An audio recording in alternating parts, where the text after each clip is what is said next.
Nak rukuk pun rasa macam lutut nak tercabut, sanggup ke biar lama-lama? Bayangkan setiap kali solat, hati nak khusyuk, tapi lutut pula mencucuk macam nak patah.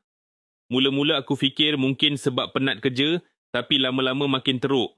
Nak naik tangga kena pegang dinding, nak bangun dari duduk pun rasa macam sendi longgar. Aku cuba macam-macam cara, sapu minyak, tuam panas, makan ubat tahan sakit, tapi semua tu hanya reda sekejap. Lepas beberapa jam, sakit datang balik. Paling aku takut bila doktor cakap, kalau makin teruk, mungkin kena cucuk gel atau tukar besi lutut. Kosnya beribu, tapi belum tentu hasilnya kekal. Kawan aku sendiri dah buat cucuk gel, habis RM1,000, tapi sekarang masih terhincut-hincut bila berjalan. Masa tu aku nekat cari ikhtiar lain. Aku jumpa jus Lenix, gabungan herba tradisi macam tulang gunung, kunyit dan halba. Herba-herba ni memang terkenal bantu kurangkan radang, kuatkan rawan dan licinkan balik pergerakan lutut.